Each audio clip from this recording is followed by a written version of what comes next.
Hello, hello, hello, everybody. Welcome to a brand new episode of Part of the Problem. I'm so excited for this episode because I have on the show a guest I've wanted to talk to for quite some time because I'm a huge fan of him and his show. Of course, it is Jimmy Dore, the host of the Jimmy Dore Show. Thank you for joining us. My pleasure. Thanks for having me.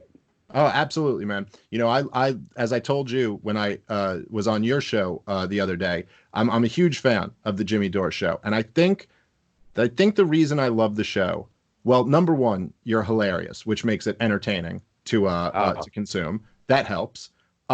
Number two, you've been right. You're right about pretty much all the most important stuff, which to me is like the wars, calling out the neoliberal and the neoconservative Democrat and Republican establishment, and that they're basically the same freaking thing, and they're wrong about everything. And then, what I think I also love about your show is you have this attitude that's, I think, very similar to me, where you're like, listen, I'm an idiot comedian, and I'm better than the entire corporate press. That's the state of things.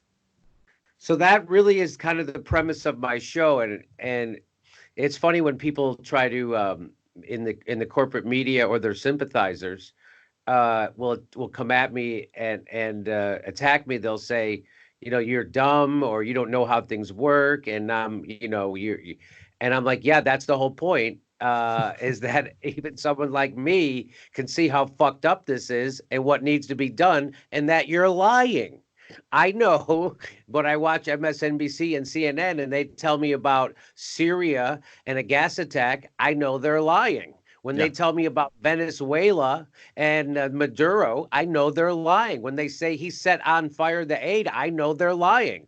When they say we're arming moderate rebels, which is like being a little pregnant, I know they're lying, right? So, and they won't, it's amazing to me. It's like my friends in comedy say to me, because the show has taken off and I went from just being a regular headliner in comedy clubs to now filling theaters, which not nobody's doing shows now, but right before this.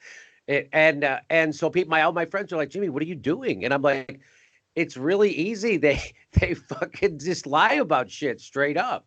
So, and then I get to come in and fill that void. Like, for instance, Russiagate. It's all bullshit. And my friends would be like, what are you talking about? How can Russiagate be bullshit?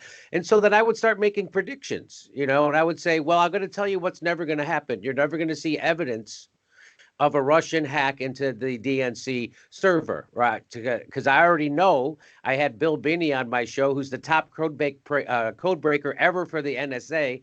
And he said that if that happened, the NSA would have evidence of it because they have a copy of everything that ever happens on the internet. And if that happened, they would reveal it to the country, just like Kennedy revealed the missiles in Cuba during the crisis. The intelligence, he said, see what they're doing. So they would go, look, and the fact that they haven't done it and the fact that it hasn't leaked means it doesn't exist, means that that's not what happened. So I would predict to my friends that they'll never have evidence, that'll never happen. Also, no one will be ever indicted, and I could tell them what was going to be in the Mueller report. And when it happened, they were like, "You were fuck." So they thought I was nuts up until the Mueller, and then they were like, "You were right." And I was like, I was fucking right all along. This is a sideshow because they don't actually oppose Donald Trump. That's the big secret. So when Nancy Pelosi stands up at the end of the State of the Union and she rips up Donald Trump's speech, well, first he doesn't shake her hand, and then he doesn't then she rips up his speech. Now, why would they do that so publicly? Why would they feel a need to do that? It's because they're actually working together behind the scenes to pass the legislative agenda of our oligarchs. And so just like wrestling, they're being paid by the same people. They serve the same guy. And so they have to act. It's theater. They have to act like and people love it. The blue check Hollywood loves Nancy Pelosi ripping that up. And they're so stupid and vapid, they have no idea. She had just gotten done passing his entire legislative agenda, including letting him divert money from the military for the border wall. Yeah, like every That's how inch of corrupt it. this is. Everything he wanted. So that's the point. And you don't have to be smart to know that. You know that. I know that. We're comics. And so the thing is, I'm not trying to get a job in the news. I'm not trying to get a job outside of anywhere, right? So I get to tell the truth. I'm not trying to get a job with Bernie Sanders. All right. There's a lot of people who do news are like that too. They're trying to get jobs inside of political campaigns, or they're trying to get jobs at MSNBC, or they already have a contract and they have a YouTube show. So I don't have that. So what I tell people is I'd already got my validation in life through stand-up comedy. Every comedian I ever respected and wanted to respect me, validated me. Thank God, right? Thank God it happened, right? So I've had my favorite comedian, Brian Regan, Patton Oswalt, Bill Burr, write really nice things about me on my book. So I got that. So that got stamped. All that shit my dad didn't do for me, I got it done for my peers. All right. So now I'm not trying to get in their club. I don't need their validation at all. In fact, I like that they don't like me and that they look down their nose at me because I'm fucking outdoing them. I'm out journalisming the fucking morons who went to, by the way, if you went to Columbia Journalism School, that's a guarantee you're a shitty journalist. Yeah. And you are repeating CIA talking points every fucking day of your life. So if you see, I went to Columbia School of Journalism, that's a tip off. That guy's a tool. Yeah. Because that place is nothing but a CIA. It's infiltrated it's not infiltrated. It's run by the CIA. Yeah. And people don't know that. No, it's you're absolutely right, and it's really something. I mean, it's kind of a comment on the world we live in, but where you could go, somebody like, and I think for you, and for me to some degree too, but the Mueller report was a real vindication, because if you had been listening to the Jimmy Dore show for the previous year to the Mueller report coming out, and had been listening to the Rachel Maddow show for the last year before that report came out, you would think, maybe there'd be some part of you that'd be like, and I get where some people feel, they'd be like, well, but I mean, Rachel Maddow's a serious journalist who's got a big television show, and I mean, she couldn't be wrong about everything, could she? But look at it, and in hindsight, it was so freaking obvious from the very beginning. I mean, if you just think it through, the claim was like, they say like outrageous claims require, strong evidence. The claim was that Donald Trump was an asset for Vladimir Putin, that the sitting president of the United States was doing the bidding of a hostile foreign power. And you're like, wow, that's quite a claim. That'd be the biggest scandal in American history if it was true. So what evidence do you have? Well, the evidence is the CIA says so. And you're like, okay, what else do you got there? And they're like, well, also the FBI says so. Like, right. Okay. But I'm going to need a little bit, like, what is the actual, now, if you, now, and again, this is what, you don't have to be like a genius to figure this out. If you looked at the reporting that Aaron Matei was doing, I know you have him on your show quite a bit. You looked at his reporting, and then you looked at Rachel Maddow's reporting. Couldn't anyone, like in IQ over 80, anyone could look at that and go, wait, one of these guys is doing real reporting, and the other one is just spinning, like theoretical conspiracies. Well, it was worse than that. It was straight up McCarthyism. Yeah. It was straight up an evidence-free, red-baiting McCarthyism campaign led by the Democratic Party and the media. And it was just it's crazy to watch this kind of political realignment, right? So the Democrats used to be the victim of McCarthyism. Now they're the ones doing it. And they used to be the ones of the workers fighting against Wall Street. Now they're the party of Wall Street and war. Yeah. And then Trump actually if you're watching what's happening, Trump easily outlefts the Democrats, right? So right now what's going to happen is we're going to have unemployment higher than the Great Depression. So, but at the Great Depression, there wasn't a fucking pandemic, right? But there is one now, which means our hospitals are going to be overflowing. And when people lose their jobs, they're going to lose their health insurance. So now there's going to have to be a solution, a universal solution. And this is my prediction. I'd love to hear what you think of it. I think that Trump is going to have to implement some type of Medicare for all. Either it be temporary, but once what I know, once it goes in, they're never taking it away. But they're going, because no one's going to have a job, or half the country won't have a job, which means half the country won't have health insurance. It's $30,000 to treat one episode of coronavirus. So there's going to have to be right now they're talking about expanding Medicaid, but there's going to have to be a UBI because no one's going to have a job. And you can't have a works program because people can't go out and work because they're going to fucking sick. That's the difference between this and the Depression. So what FDR did was he gave everybody a job. He didn't do what they're doing now, which is supply side, give money to the richest 1,000 motherfuckers in the country. What FDR did was he gave money to workers and he gave everyone jobs and he put money in the people's pockets, which is called demand side economics, Keynesian economics, which then creates a demand for shit, and then capital shows up and fulfills that demand. That's what they're doing that not this time. They're fucking giving it to the richest motherfuckers. But now nobody's going to have rent. Everybody had their one last rent payment, and so now they're scrambling again. They're going to go, well, fuck, we have to give people money for rent and their mortgage and their car payment and their credit card bill and their health insurance bill. But again, so this is I think the coronavirus is going to get done what politicians couldn't do. But you watch, Trump is going to be able to outleft the Democrats. He will propose some kind of universal medical thing, and the Democrats will fight him on it. That's going to be the irony, and they're going to call it Trump care, and the fucking Democrats aren't going to be able to live it down for decades.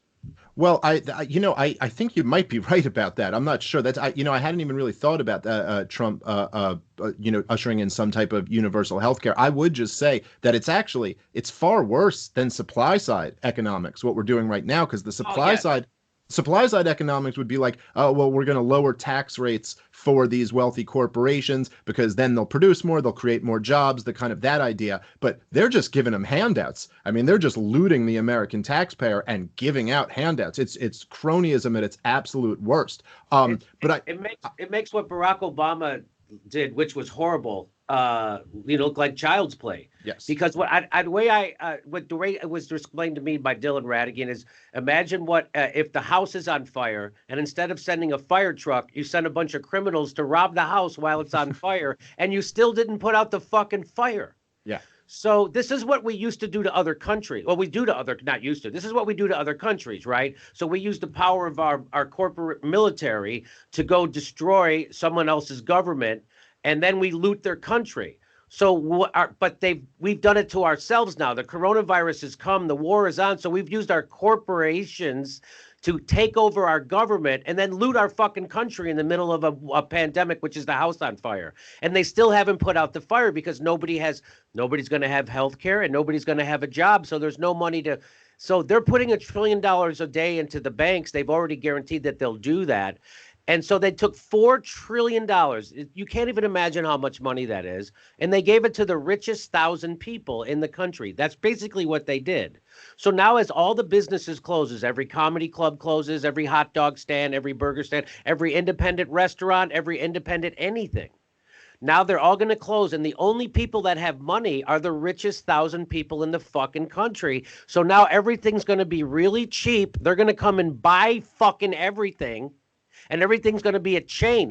All restaurants will be cheesecake factories, everything. And that is what is about to happen. And inequality, which has been growing, which is greater now than during the Gilded Age, is going to be cemented for a generation. And people don't realize that is just what fucking happened. So what has to happen now is feckless leaders like Bernie Sanders and bullshit leaders like Ocasio-Cortez have to finally fucking do something and make sure that we get Medicare for all out of this and a UBI, because if they don't, we've got nothing.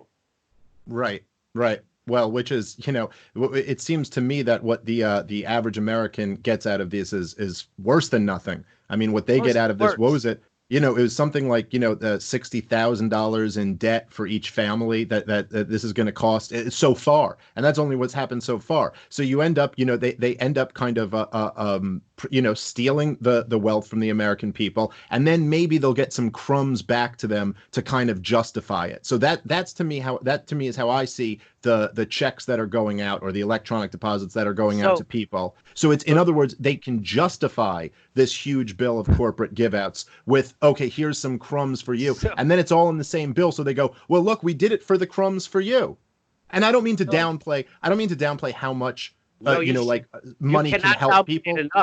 No, you can't. It doesn't help. That 1,200, they fucked people. So Yeah. as Thomas Massey said, that $1,200 payment was the cheese in the trap. And what Yes. happens when the mouse takes that cheese? He gets his head fucking smashed in. And that's what is about to happen to the U.S. public. You don't think, I said to Dylan Radigan, I said, well, at least they're not kicking people out of their houses this time. And he goes, oh, they're going to do it as soon as they fucking can. Because remember what they did last time? Last time, they gave trillions of dollars to the banks, and then the bank also wanted your fucking house. So they made the banks whole. They never missed a bonus. And then they took your house when it was at the fucking lowest price possible. And then and then a couple months later, they reinflated all the prices and the bank sold it again. So they got paid twice and you got kicked out of your fucking house. And Yeah. that shit is going to happen again at a much faster scale because renters are going to be now being kicked out. And that, so they have to come up with solutions. And the only solution right now that I can see on the horizon is you got to give a universal health care to everybody and you got to give people money in their pockets and they can't go out and work because they're going to get everybody sick. That's at least until there's a vaccine. And that's going to be until, let's be honest, the fall of 2021. Yeah, no, you might be right about that. And the big fear is that the virus mutates and comes back stronger next winter. And that's a real possibility. I mean, a lot of people are going to get this thing. A lot of people are going to build up immunities to it. And what viruses do when you build up immunities to them is they mutate, they evolve. And we're just all hoping this doesn't evolve to be something worse, because even if a vaccine was developed, like with the flu, you have to get it every year because the flu keeps evolving and keeps coming back as some new strand. And so there's a lot of fear of that stuff. And I don't think, listen, I think, and I think you've been, fair in the way you've covered this over the last few years, but it wouldn't be a crazy move for Trump to out-left the Democratic Party. On many issues, Trump was to the left of the Democratic Party. Trump was never a right-winger. Trump's a populist kind of guy, so he kind of says what he thinks will be kind of like, well, let me say, he doesn't exactly govern as a populist. He governs as a corporatist, but he ran as a populist.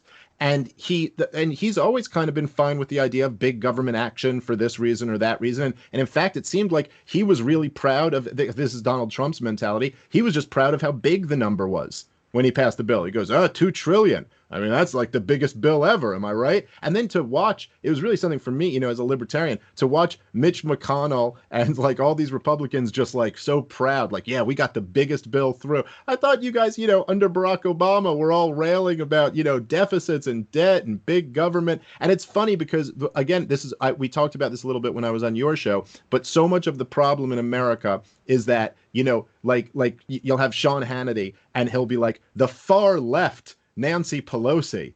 And and it's like, dude, the far left hates Nancy Pelosi's guts. They despise Nancy Pelosi. But in Sean Hannity's mind, that's the far left. So, and then of course it's like what they used to say, like about Paul Ryan, that he was like some dangerous libertarian. He's reading Ayn Rand books and he just doesn't believe in government. You're like, Paul Ryan is presiding over the largest spending in American history. He's not against government. He just wants it going to his corporate buddies. So everything is so perverted and twisted around, and people don't, it's like, I think, and I know you've experienced this a lot, where people get very, very tribal. And that's how most people interact with politics, like throughout the country. Most people are either see themselves on like Team Red or Team Blue, and they like this guy because he's kind of their team. And just like you experienced when you were calling out, and obviously from a perspective like you're like, I think Donald Trump's terrible, but there's no evidence that he is in bed with Vladimir Putin. So that, and I know a lot of people on the left gave you a lot of shit for this. And I've seen recently, because you've been critical of Bernie Sanders, that a lot of people are giving you shit about that again. Yeah. So, well, I have the beauty of being older than some of those people, and I remember, I'm old enough to remember when Bill Clinton took over the Democratic Party and he got in bed with the Koch brothers. And he started a thing called the Democratic Leadership Council, which people don't even know what that is. What happened was Ronald Reagan had just kicked the Democrats' ass so hard that it scared the fuck out of them. And so when Bill Clinton took over the party, he came along and he thought the problem with the Democratic Party was that they were too far to the left, and that they needed to move to the right. And so shit that George Bush the first could not get done. For instance, NAFTA. They tried to pass it under George Bush the first, couldn't get it passed because the Democrats would take shit from it, from their constituency, if they passed it. Well, Bill Clinton comes along and he fucking gives them cover to vote for this. He's like, no, this is going to be great. Me and Al Gore. And behind the scenes, they're in bed with the Koch brothers, getting money from them to start their Democratic Leadership Council, which what it really did was it stripped all the fucking real liberalism out of the Democrats, right? And they became corporatists. And so that's when he passed NAFTA. That's when he exploded the prison population, ended welfare as we knew it, and deregulated Wall Street. And that which would crash the economy within 10 years. And of course, they would blame it on poor people who bought houses they couldn't afford. That's what and I was like, I knew it had to be somebody with no money and no power. And another thing that people don't know about Bill Clinton is he had a secret deal to privatize Social Security. Now, look what would have happened to our Social Security if we would have left it in. So anyway, he had a secret deal with Newt Gingrich. This is a fact. And what happened was before they had a chance to announce it, Monica Lewinsky's blowjob happened. So her blowjob actually saved Social Security. So I'm old enough to remember exactly how we got here. So a lot of people are like, well, how you got to vote for Hillary over Trump? I'm like, no, that's why you got Trump, you fucking morons. And that's how they're playing you. Just like they played the stimulus bill. Oh, well, they put the corporate bailout with your $1,200 piece of cheese. So we had to, people are hurting. We had to, that's what Bernie Sanders and AOC says. We had to vote for our hands were tied. Well, no, you didn't. And I know that a senator can put a hold on a bill for 2 weeks. And so what you should have done, Bernie, was put a hold on it and say, untie my hands, or I'm not fucking letting the hold off this bill. Untie my hands. I'm going to take the gun away from my head and put it right fucking back at you. And in the meantime, I'm going to tell everybody what you guys are doing. And if anybody could do that, it would be Bernie Sanders, because he has a huge following behind him. People will listen to him. Like Bernie Sanders, if he were to say that, he could go. Bernie Sanders could so easily go, do you really believe that I don't want government aid to help people and the rest of these people do? Does that ring true to any of you? Bernie Sanders wants, you know what I mean? Like he'd say, he's been saying, I want the checks to be bigger that go out to people. But he could stand up and say, we cannot loot the American people.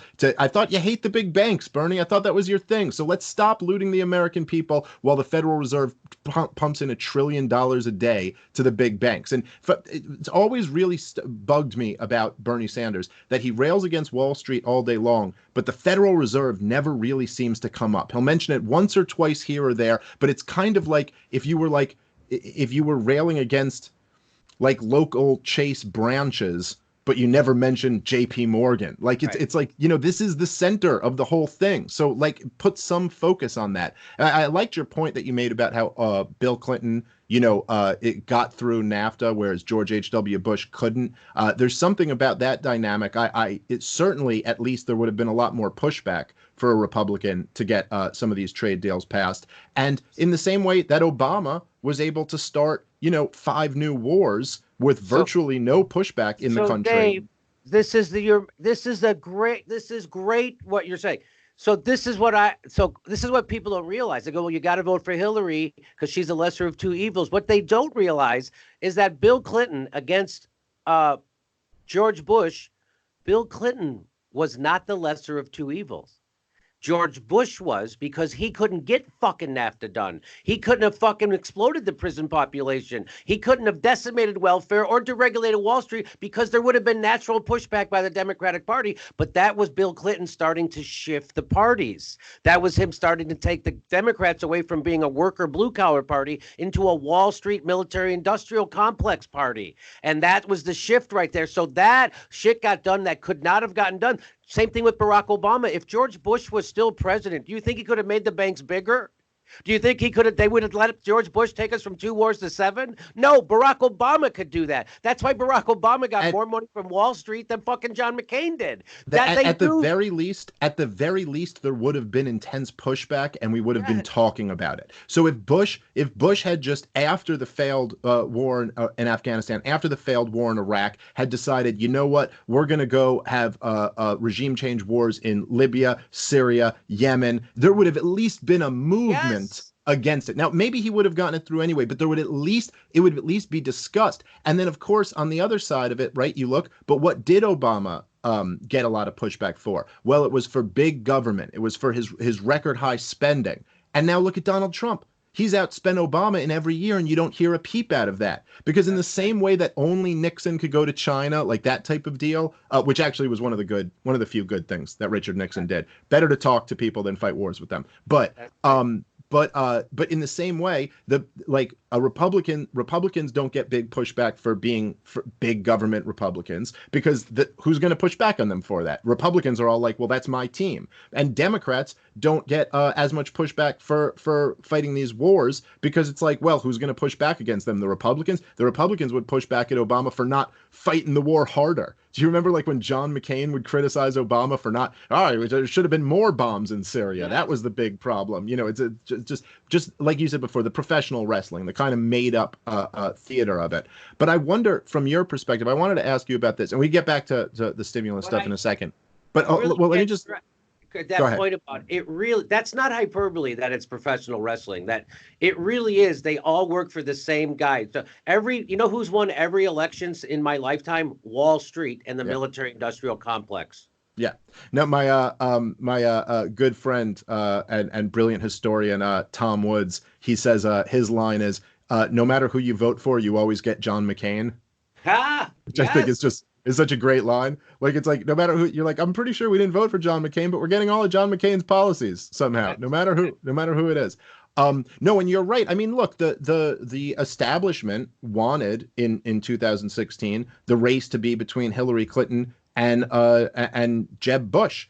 And now, can you tell me one substantive difference between the two of them? I mean, they may say rhetorically there might be some differences. Like they may say different things. Hillary Clinton might say, you know, oh, no banker's too big to jail. And then privately, she's like, look, this is just what I say in public. Don't freak out about it. But in terms of actually how they govern, there's literally like almost nothing that's different between the two of them. So it's all, but they'll pretend like they're mortal enemies. You know, they'll pretend like, oh, there's this wide chasm between them. But one of the things I'm old enough to remember that when George W. Bush was fighting the war in Iraq, when that was a disaster, it seemed to me like there was a fairly sizable anti-war left movement in this country. Like people were really sick of the wars. Yes. And to me, and I'm curious what your take on this is, but I thought that the worst part about Barack Obama's legacy was that he shattered the anti-war left. That it seems like it never really came back, even in the Trump years. I mean, there's good principled people like you. There's like the people who do really great work out there, and I admire all of them. But it seems like Barack Obama, it was like he was team blue. He was the first black president ever. He was charismatic as shit. And it was just something about this combination. It was so hard for left-wing people, friends of mine, left-wing people who are friends of mine, to call him a war criminal. It was just like, oh, then I have to give up everything about my identity if I call Barack Obama a war criminal. Whereas calling George W. Bush a war criminal, well, that's easy. Obviously, Bush family, oil money, all this shit. But it just seemed like nobody, I shouldn't say nobody, but so many people were just silenced by the Obama administration. So yes, there's no doubt. That's why I said it would be better for Trump to be president, maybe, instead of Hillary Clinton, because then we'd take a good look at what fucking Barack Obama has been doing for the last 8 years, right? Because now we could oppose it, because Barack Obama put the left to sleep.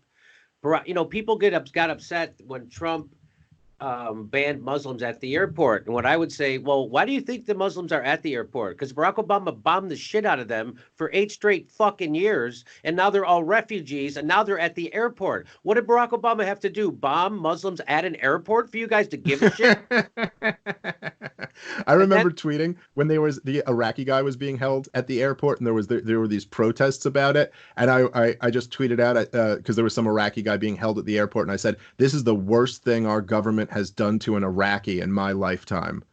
And like watching half the people not even getting it. And I was like, do you realize we've been bombing Iraq for 20 plus years? We've killed the million number comes from George W. Bush's war. That doesn't count Bill Clinton's wars, Bill Clinton's sanctions, George H.W. Bush's wars. You know how many Iraqis Americans have killed? And now, by the way, not saying it's not bad that they're holding this one guy at the airport, but the level of outrage compared to when we're slaughtering Iraqi children seems a little bit off. Well, they also immediately there was like pictures of immigrants in cages, right? And you're like, oh my God, the cages. And then you find out Barack Obama built those cages. You're like, oh my God, I thought Barack Obama delivers Christmas gifts. Yeah, he's Santa Claus. Turns out Santa Claus is an asshole.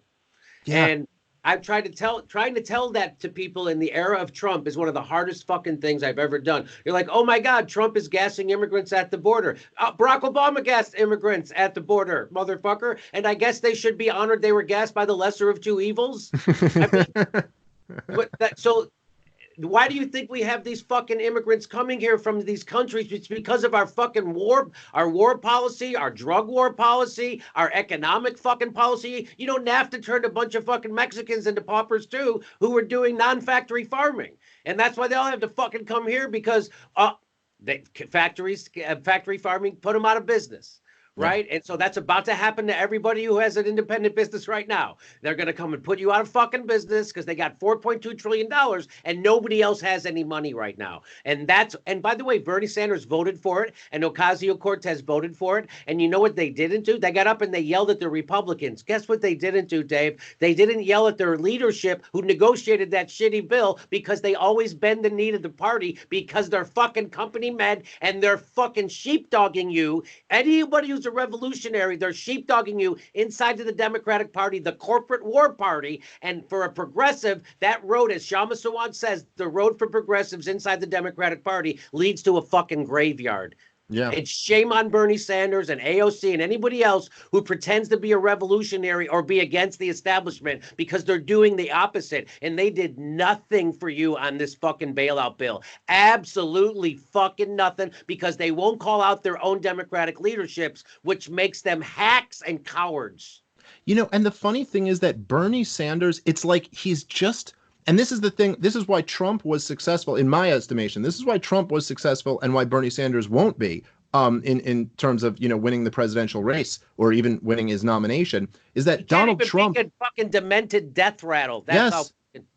Yeah, well, listen, he is the problem, really, at the end of the day with Bernie Sanders, is that he's a bitch. Like, he pussies out when it really matters. Every single time. He doesn't have the balls to just go there and say what you obviously think. Like what you look, Donald Trump didn't say, "Oh, I have to blame Obama for everything, but I won't say anything bad about George W. Bush." Right. Donald Trump looked at Jeb Bush and said, "Your brother lied us into war." Yes, and this was at South Carolina in the Republican primary. He even got the Republican primary base in South Carolina to look at each other and go, you know, he's right. You know, George W. Bush really did lie. These were the same people who cheered that war on. And he was so assertive and so confrontational that he got them to go, hey, you know what? I lost my brother in this war and I cheerleaded for it. But you know what? This guy's right. We did. And I mean, by the way, that's like he didn't say he got the information wrong. He said he lied us into war. Yes. The claim there is this guy's a war criminal, which he certainly was. Democrats wouldn't even say that. That's Democrats right. Wouldn't even say that shit. Right. And so that's you're exactly right. That's why Bernie Sanders is not going to even beat a demented walking death rattle because he A, doesn't know what it takes to grab power, B, is unwilling to do what it takes to grab power, and 3, doesn't know how to use the power he already has. Yes. For instance, right now, he said Lloyd Blankfein, he bragged that Lloyd Blankfein says I'm dangerous to Wall Street. And he's right. I am dangerous to Wall Street. Well, right now, Bernie Sanders can prove that. If you're really dangerous to Wall Street, what he should be doing right now is leveraging the power he has, which the people are his followers. And he said, hey, guess what, Wall Street? Until we have Medicare for all and a UBI, my followers aren't paying their credit card bills this month. They're not paying their rent. They're not paying their mortgage. And they're not paying their student loans. None of them. And guess what? That kind of shit is catchy when nobody has a fucking job. Right. And so that's the leverage he should be using right now. Guess what, Dave? He will never, ever do that. Why? Because Bernie Sanders is a feckless leader who bends his knee to the establishment whenever they say. That's why he voted for this 96-0. And people go, well, Jimmy, he's just one senator. What could he do? The media would have slaughtered him. They would say he's standing in the way. And I go, I think that's his campaign slogan. Vote for me. I'll do the right thing unless the media doesn't want me to. Yeah. So that, by the way, then that means that's basically the same thing as saying, then we'll never get anything important out of him. Because if he's not willing to stand up and say, well, oh, the media is going to slaughter him. By the way, the media has already been calling him and his supporters Nazis. I mean, like, what more are they really going to do than they already would? But look, Bernie Sanders, you can almost, it's like he'll never criticize really directly Joe Biden. And the thing that, like, he won't criticize Obama, but at the same time, everything he's saying, you're like, well, if that's true, then Obama was a huge failure. If you're saying that he'll say things, which, by the way, he's correct, where he'll say things about like the recovery, and I forget the exact numbers, but he'll be like, did you know that like 90% of the new wealth created went to the top 5% of people in the country, which is 100% true. Obama's recovery was all bullshit. Why is that, Bernie? Why is that? It's because Barack Obama was a tool of Citigroup. His entire cabinet was chosen by Citigroup, which fucking Julian Assange revealed, which is why they're trying to kill him. And Bernie doesn't even have the guts to stand up for Julian Assange, and he wants to be my leader. Well, that's why he can't even beat a fucking demented walking death rattle, because Bernie Sanders doesn't have what it takes to grab power, nor does he have the courage to use the power he has, which is why he has one of the biggest failed campaigns in the history of fucking politics. But in case anybody doesn't know exactly what you just referenced there, the WikiLeaks revealed an email from Citigroup telling Barack Obama who his cabinet should be. This email was when after he had won the election, but before he had taken office. So it was President-elect Barack Obama at the time. And they told him what each one of his cabinet positions should be. You're going to keep George W. Bush's defense secretary, Gates. You're going to put Geithner in the Treasury, everything that. And Barack Obama picked it to a T. He got his marching orders from Citigroup and picked his cabinet exactly. But yet, right, like Bernie Sanders won't bring that up. He won't mention that. You know, look, dude, if you're saying like, if you're railing against how our healthcare system is so horrible, and, well, it's like, well, you know, Barack Obama's signature achievement was his health care bill. But then he'll still go around and say, like, well, Barack Obama did a lot of good. He did a great job, and we just want to build on that. But yeah. What? So Bernie Sanders failed. He had 4 years. He could have made the case how we got here, and he should have started that, and he didn't. And because that takes, again, more political courage, which he doesn't have.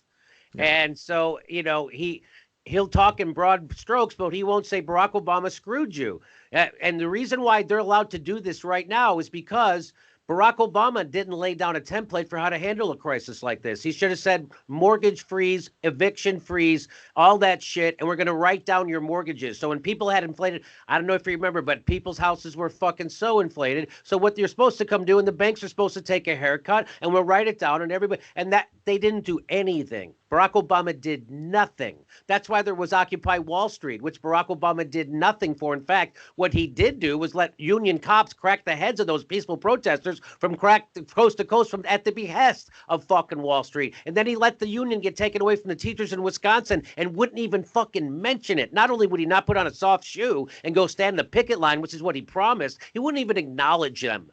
So that's the kind of cocksuckery that happened during the Obama administration. He opened the Arctic to drilling twice whenever fucking Shell Oil asked. The guy was the fucking corporate tool. No matter who we vote for, we get John McCain. He was John McCain, and Bernie Sanders would not. He did not have the political courage to make that case. He wouldn't even start that conversation. So consequently, he starts his campaign by saying, because all people wanted in the Democratic Party, the people who show up to vote in primaries, was somebody who was a decent guy who can beat Trump. And what was Bernie Sanders saying every time he opened his mouth? Joe's a decent guy and he can beat Trump and he's my friend. Trump did not do that when he ran in the Republican Party. He was like, these motherfuckers are all bought. And you know how I know? I used to give him money and they would do whatever I said. Bernie Sanders wouldn't even say Joe Biden was corrupt. When somebody wrote an article, one of his fucking his own surrogates wrote an article, Zephyr Teachout in New York, wrote an article describing Joe Biden's unbelievable corruption.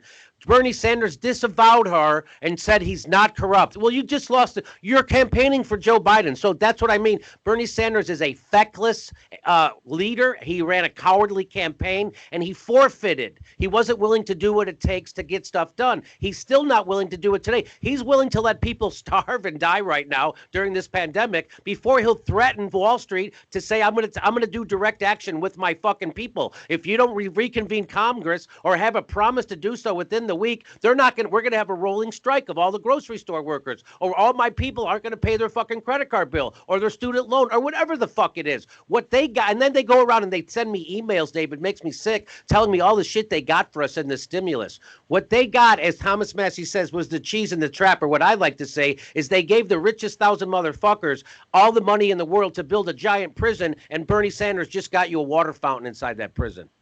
Yeah, I like that. That's a good way to put it. I think you're absolutely right. And I've seen this out of Bernie Sanders a lot. I mean, I even thought, not that it's as big a deal as the stuff you're talking about, but I thought when he pulled his endorsement from Cenk Uygur, I thought that was such a bitch move. I mean, like, listen, by the way, I'm not the hugest fan of Cenk. I've been critical of some of his coverage, and I know you guys were of his Russiagating. Everybody, we're yes, all on board. Sure, but say what you will, Cenk was, they gave Bernie Sanders a lot of love over the years, and for him to then pull his endorsement over such bullshit accusations of like 25 years ago, he said some borderline sexist things that he's already apologized for. It was so weak. It would have taken nothing for Bernie Sanders to just, if someone was like, tried to throw that in his face, like, well, you support a guy who said something sexist in the 90s. He could literally just be like, listen, everyone said something. He apologized for it. I don't know. He believes in a lot of the same things I do. I'm going to support him. But right away, as soon as there's a threat, he backs off. Even like in the thing, like where he goes, when they were saying in the debates, they make up this narrative, which I've never seen any actual evidence to back up as true, but like the Bernie bros are sexist. They're these horrible, evil people. Like, I mean, Twitter is filled with people saying shitty things. I don't know that it's any more of a problem for Bernie supporters than others, but they say, and then he calls out his own people right away. He goes, yes, I think you should all stop, and it's terrible, and blah, blah, blah. It's like, what are you're going after your own people? By the way, that's Hillary, you know what that's called? That's the strategy of a loser. Yes. Hillary Clinton literally said that half of Donald Trump's supporters, I mean, 63 million people voted for Donald Trump. So she said half of them are irredeemable deplorables. So are those people now not allowed to say something back to Hillary Clinton? You're going to tell somebody that they're, and then the same thing. And she said Bernie Sanders is like horrible and no one likes him and his followers have all been duped and all that. So what, you think they're not going to say anything back to you? You think when Chris Matthews goes on and calls you guys a bunch of brown shirts, what are they supposed to tweet? Hey, Mr. Matthews, I respectfully disagree with you. No, they're going to be like, fuck you. Like what and how Bernie couldn't just stand up for people who have been loyal to him. Dave, did you see him just get his fucking ears boxed in by Whoopi Goldberg? Oh, yeah. It was humiliating. She asked him a 4-year-old question. Why didn't you work hard enough for Hillary Clinton? And he didn't have a fucking answer that slam dunked her ass. An idiot like Whoopi Goldberg. He didn't have an answer 4 years fucking later. Do you understand that this is not the guy who really wants to grab power? Yeah. You understand that? That is not a guy who wants to grab power. And by the way, Bernie Sanders would not come on my show for 4 fucking years. Wouldn't even acknowledge our show. Wouldn't. And why? Because they're afraid to get. He'll go on and be asked all the bullshit questions by Jake Tapper, but he won't be asked a real question from his left. Yeah, right? That's the thing. He doesn't want to be. He doesn't want to be attacked from the left. And right now, I'm the only one coming out saying the things I'm saying about Bernie Sanders and his campaign. The rest of them will follow as soon as he endorses Joe Biden, but they're not doing it yet because for some reason the progressive media sees themselves as a fan club instead of fucking what they're supposed to be is people who put pressure on their representatives, which is what we're supposed to do. So as Chris Hedges says, I think I'm going to buck up this quote, but at the best of times, our political leaders are ineffective, and at the worst, they're venal, and it's up to us to make them fear us. And right now, Bernie Sanders, AOC, the Squad, Monroe Khanna, none of them fear us. They don't fear us. And so I'm calling them out as much as I can. That was bullshit what they did. They lied. Bernie Sanders did not get you the unemployment in that fucking. By the way, the unemployment was, again, the cheese in the trap. Yeah. They should have. There was all kinds of shit they could have done. They didn't do it, and they won't call out their own leadership, which shows you they're corrupt. Yeah. You know, I was in a similar, a kind of similar situation years ago, back in like around 2012, 2013, and then going on with, although my show was much smaller then than it is now. It wasn't nearly the size of your audience, so I didn't take as much heat for it. But I was a big Ron Paul supporter. And then Rand Paul started running. And a lot of people, a lot of like real anti-war libertarians, were really hopeful. Like, oh, now we have another guy in there who will kind of fight for what we believe in. And really, the truth is, there's only been, in my lifetime, there's only ever been 2 campaigns where for president, where the person put the issue of war as the #1 issue and was against war. Like, you know, John McCain might have put it as the #1 issue, but he was for all of them. Like it was Ron Paul and Tulsi Gabbard. Those are the only two people who ever said the #1 issue is war and peace. And we need to not be an empire that fights all these crazy wars and kills all these people. And then Rand Paul came along, and I was very critical of him because he was endorsing Mitt Romney. He was bashing Obama when he wanted to make the Iran deal. And I was like, this guy is just selling everything out right now. The Iran deal was one of the few good things that Obama did. I'll give him that. He did a lot of bad things, but opening up relations with Cuba, the Iran deal, I was real supportive of those two things. But so I was real critical of Rand Paul, and I would get a lot of people who were like, dude, what are you doing? This is like the best chance we have. So why are you criticizing him? And I see people who are like really loyal to Bernie Sanders giving you that kind of reaction. And I think what they don't realize is that it's not that, oh, we can't criticize him because this is the best chance we have. If he's going down this road, there is no chance. Then it means that there's no chance of anything good coming of this. And now, so what are you going to, he's just going to end up being the guy who, you know, do what he did with Clinton, endorse her, go around giving her speeches. He'll write another book. He'll make another couple million bucks. Honestly, Dave, it's in a sense, he's lucky of this coronavirus, because how painful would it have been to his young supporters to watch him go around, work his ass off, giving 37 speeches for Joe Biden. That would have crushed them. And so now they don't have to see that like they did with Hillary Clinton, because that was crushing. You know, I don't know if you remember, I covered it. So I covered his speeches in Iowa before the primary when he was fucking overflowing gymnasiums, overflowing theaters, overflowing hall. And then I covered him after he couldn't fill 100 seats when he was stumping for Hillary Clinton. Nobody else covered that part. That was kind of funny. Yeah. And do you remember? Go ahead. Do you, because I remember, this literally just popped in my head as you were saying that, but there was all this talk in the corporate press about how the Republicans might have a contested convention, and it might be like warfare at the Republican convention. And obviously Hillary Clinton has unified the Democrats, but Donald Trump hasn't. And Donald Trump, you went to the convention. They were crazy for Donald Trump. The one person who got booed at the convention was Ted Cruz when he wouldn't flat out endorse Donald Trump. That was now at the Democratic National Convention. Do you remember night 1 where the Bernie people were booing every time Hillary Clinton's name got mentioned? She was getting booed to the point that Sarah Silverman was like, "You Bernie or bust people are being crazy." And then you know who saved the day? Who saved the day was Michelle Obama came out and gave this beautiful speech. And it really was, by the way, a beautiful speech. I mean, I hate the Obamas as much as anybody. I think Barack Obama should be tried for war crimes and locked in jail. But that speech that Michelle gave was beautiful. She ended on the thing about how slaves built the White House, and every morning she would watch her 2 black daughters playing in the front yard. It was really just a beautiful, and it kind of almost silenced, like all the Bernie bros were like, all right, that is a pretty nice thought. And it saved Hillary Clinton from, but yet the Bernie people were furious, and rightfully so. People don't, I was there at that convention, and what people don't realize what was happening was that they were upset. It was revealed the week before, it was the week prior, that WikiLeaks had then revealed that they were rigging the election. That in fact, the DNC was being run They're supposed to be neutral actors. Right. Not only were they not neutral, not only were they favoring Hillary Clinton, not only were they doing things against Bernie Sanders, Hillary Clinton was running the entire DNC operation, meaning press releases, what to do with debate, the whole deal. And they were lying all the time, saying they were neutral. So that was so bad that Debbie Wasserman Schultz, who was the CNC chair, had to step down right before the convention.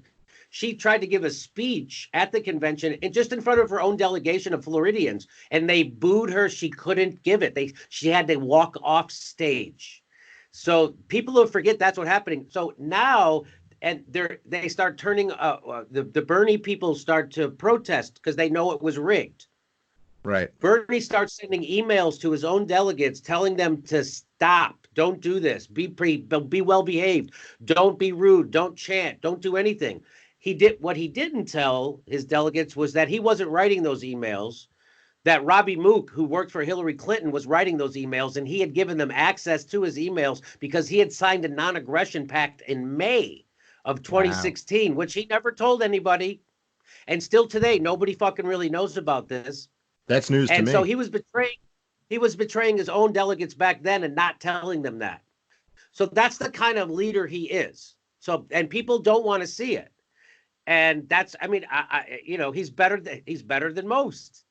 But just like Chris Hedges says, we have to make them fear us, because he certainly doesn't when he pulls shit like that. And then he never held them accountable, the DNC, for cheating. They didn't just cheat him. They cheated his followers and his movement, and they cheated the party, and they cheated the country, because Bernie could have beat Trump because he was a real outsider, just like Trump.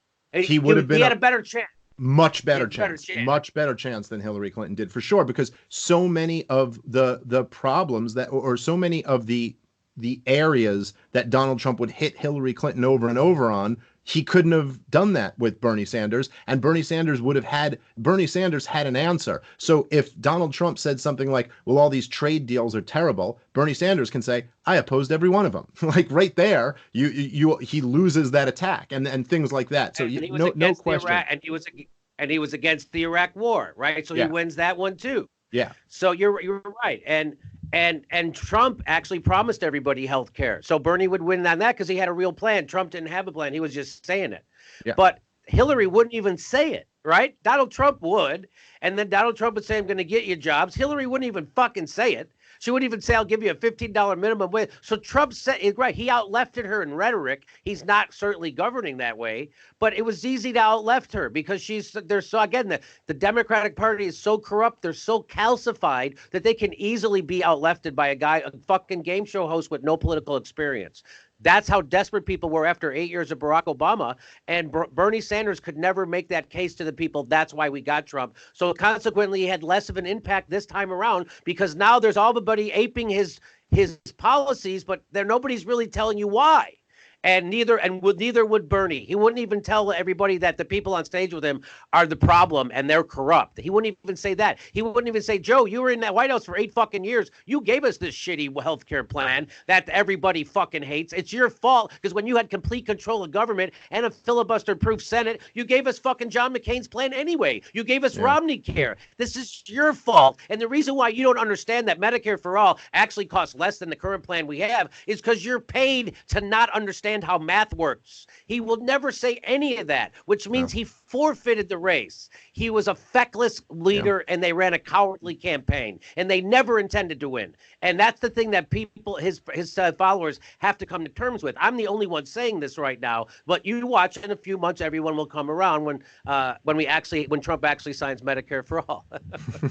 Well, it does seem like with the Russiagate thing, with a lot of these things, after a little bit of time, when you look back on it and the emotion is kind of removed, the truth becomes a little bit more obvious, and it's harder to kind of pull the wool over people's eyes in hindsight than it is when it's actually happening. The other thing I got to say about Bernie, and this really disappointed me, which is what I sent money to Tulsi Gabbard twice, and I know you were supporting her early in the race. Of course, she got out and endorsed Joe Biden, and I'll never forgive her for that. I support her all the way through, and even though she said all the way through, I'm going to support the eventual nominee, I for some reason, I'm such an idiot.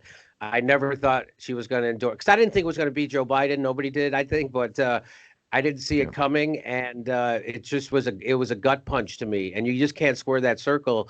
You can't be the anti-war person and then vote for the biggest warmonger in the race or support him. You can't square that circle. You have to oppose that. You have to oppose war if you really oppose war. Because if you support Joe Biden, you're signing a lot of people's death warrants, and you're just continuing to be a part of the problem. She said it early in her campaign. What's the difference if we elect someone like that if they're both just big and warmongers? She used to say that, and then she goes ahead and does it. Now I understand why, for political expediency, someone has to do that.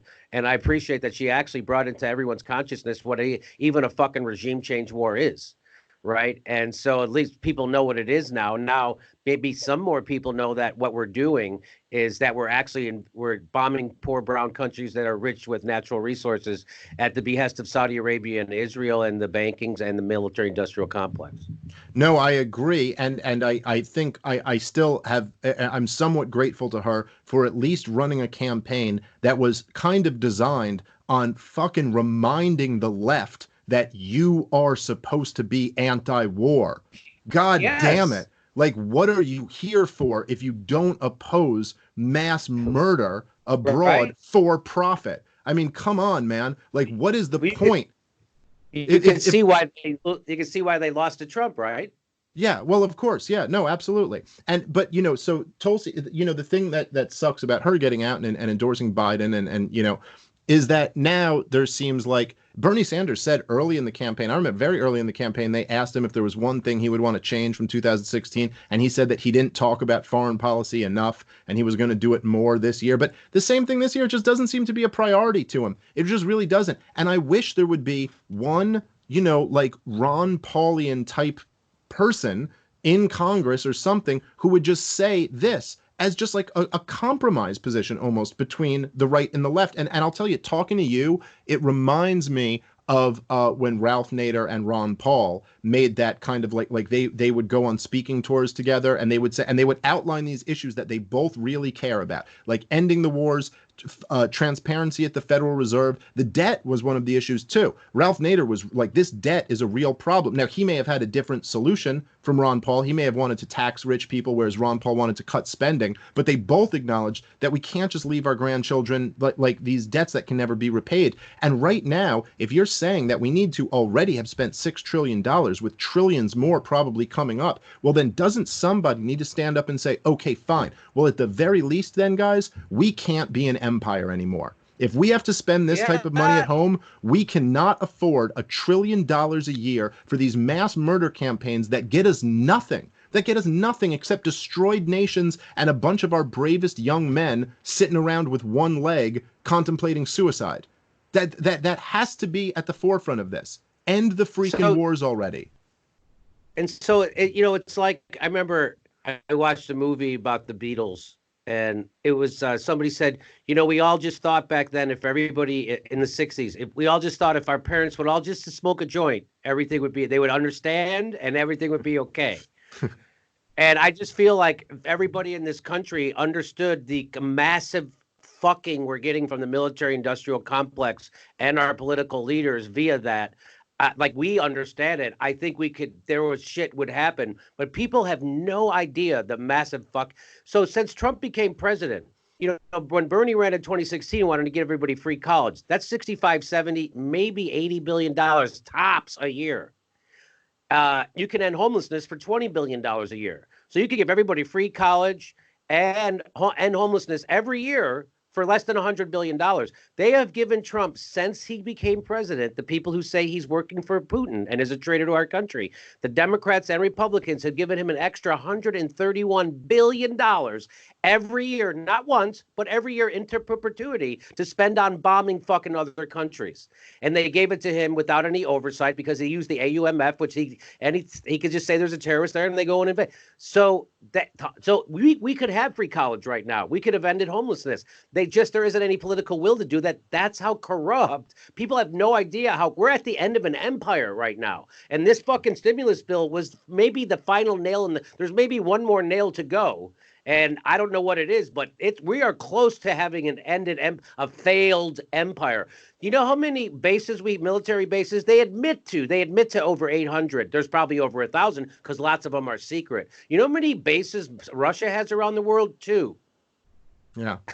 Well, it's like we have yeah, and we have them right up against up to their borders. I mean, we've gone all the way. NATO's gone all the way east. They're all the way. Russia hasn't made an aggression, since the Soviet Union, and even then we had them pretty much locked down. And it's just, it really is like to watch, as you said earlier at the beginning of our conversation, the kind of role reversals that happened where, the McCarthyites became, basically went to the Democrats, and the Democrats became, and it was really something for me, again, as somebody who's been following politics, like going through the George W. Bush years into the Barack Obama years, into now, to watch everybody at MSNBC seamlessly become Cold Warriors. I mean, they all basically, and they're even dumber than the actual Cold Warriors, because there's not even a communist country over there anymore. It's not, you don't even have the Soviet Union. You're Cold Warriors against. They're shitty crony capitalists like fucking we are over here, because we fucking exported it to them. Yeah, that's exactly right. That's exactly right. They gave up on communism and embraced fascism like us a long time ago. So it's not even like that's, like that's even the issue. You're fucking sitting here railing against a country with the GDP the size of Italy and freaking out about them. I mean, it's like, it's just bonkers to watch. And it's been crazy to watch, the Rachel Maddows and Joy Reids of the world all go down this path. I mean, I remember, Rachel Maddow writing a book about never ending war and shit like that. But then she's, all of a sudden the big bucks start rolling in, and she's criticizing Donald Trump for not bombing more people. And it's just, the whole thing's been crazy to watch. And I know it'll continue to be crazy. I think we'll wrap up there. Dude, like I said, I've been a huge fan of yours for a long time, and I always felt like we would have great conversations. And both on your show and now on my show, I really enjoyed talking to you. So hopefully we'll do it again soon. Oh, likewise, man. It was a pleasure. Thanks for having me. Absolutely. Everybody go check out the Jimmy Dore show. He puts a whole bunch of free content out on YouTube, and then he has more content for his supporting listeners. So go check all of that out. Jimmy Dore, you're the man. Keep telling the truth, brother. Talk to you soon.